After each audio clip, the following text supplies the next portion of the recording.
Ayun, welcome back to my channel mga idol. Ngayong araw mamimigay na naman tayo ng tulong para sa mga homeless. Bibigyan natin ng panglamang tiyan. So ngayon, hahanapin muna natin si Tatay Danny para mabigyan ulit ng konting tulong. Ayun, naggagayak na tayo rito. Pagkatapos nga nating maligo mga idol, ay nagbabad tayo ng labahan para pagbalik natin, pagbablog, ay magkukusot na lang tayo mga idol.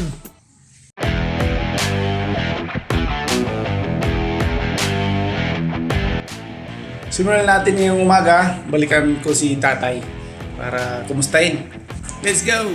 Shortcut yung dadaanan ko pupunta kay Tatay Danny. Kaya natatanaw ko yung SM.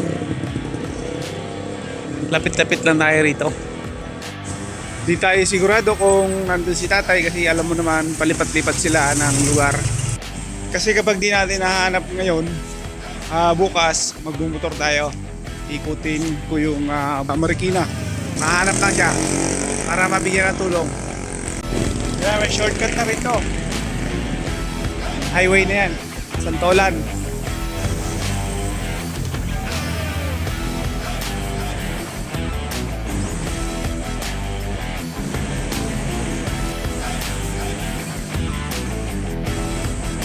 Diyan siya dati, wala na siya. Ayun, mapipilitan tayo maghanap bukas na nakamotor. Hanapin natin si tatay. Subukan ko muna doon sa unahan, baka nandun siya.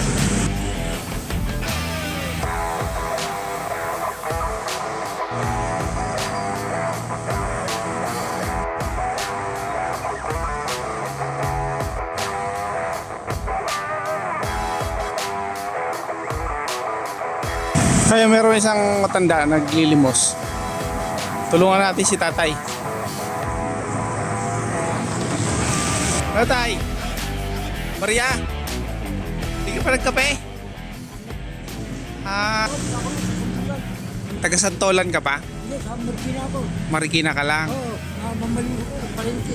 Mamalimos ka ngayong araw? Oo, wala. Nabigyan ka na? Wala, yung mga pupunta, nag-aaral ng baon. Wala pa. Ayun, nag-aaral ka mga po. Meron. Yung magulang nila nasaan? Nasa hindi, kasi ako, ang sweldo 500 lang. Istorya. Oo. Diyos natin, janitor. Ngayon, ang sweldo 500 lang. Ang anak nag-aaral, 5. 5? Kahit wala akong baon, sabi sa akin, wala, mamayog lang. Sabi sa akin ng barangay, tama yung ginagawa ko, huwag ka magnakaw. Okay lang manghingi, wag lang magnakaw. Oo, yun, yun. Tama kayo dyan. Oo, Araw-araw nandito ka. Araw-araw. yan, pakita ko yan. Maaga ka nandito. Oo, maaga. Napakaaga pa, mga 6:30 pa lang yata, no? Oo. Bigyan na lang kita, tatay. Pang-almusal.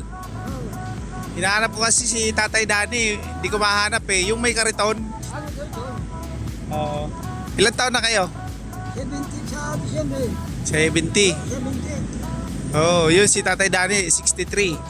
Nagtutulak pa ng kariton. Ayun. Bigyan na lang kita pang kape ha. Oh, pang-almusal mo. Oh, wala sa. Oh, para maniwala ka, para hindi ako nagsisinungaling. Oh. Hindi yan eh. Marikina. Hindi naman. Hindi ko naman sinabing. Oo nga, hindi. Oo. Ibigin. Pakita ko yung para hindi ako nagsisinungaling. Butante ka, butante. Oh, butante ko eh. Oo, ng Marikina. Oh, Marikina. Ano pangalan nyo? Romy Manuel. Romy Manuel. Oh. Sige po. Pangkape na lang muna ito ha. Oh, okay na rin, salamat siya ha. Oo.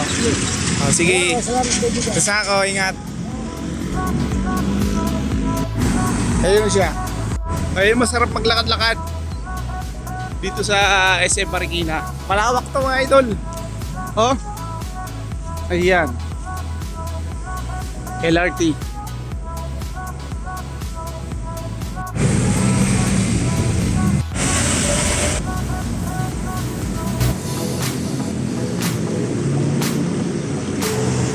Hindi natin alam kung saan nahanapin si Tatay Danny. Ayan, bukas pagbumotor na lang tayo mga idol para mahanap natin si Tatay Danny. Mabigyan natin ng panglamang tiyan sa pangaraw-araw. Kasi meron akong balak na ampunin siya. Iuwi ko siya ng Bicol. Kasi payag naman siya na ampunin.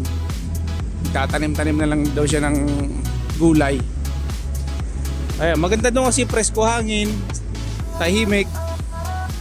Kaya malaya kung ano pwedeng gawin. Pwede maligo sa dagat. mamasyal sa Legazpi City. Marami rin namang pwedeng maging kaibigan doon. Kaya kapag nagsisimba ka doon, marami kang makikilala.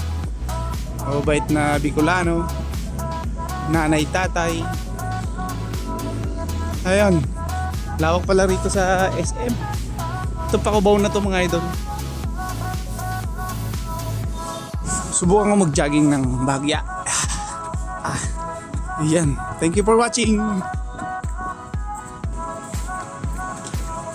Ayan, ang ganda rito. Riverbank. Dami rin namamasyal dito.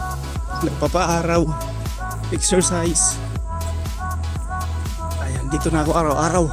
Kasi walang usok. Pwede natin itong balik-balikan araw-gabi. Pagkatapos at bago magtrabaho. Ayan, maganda magpa-araw dito. Buwelong-buwelo yung araw.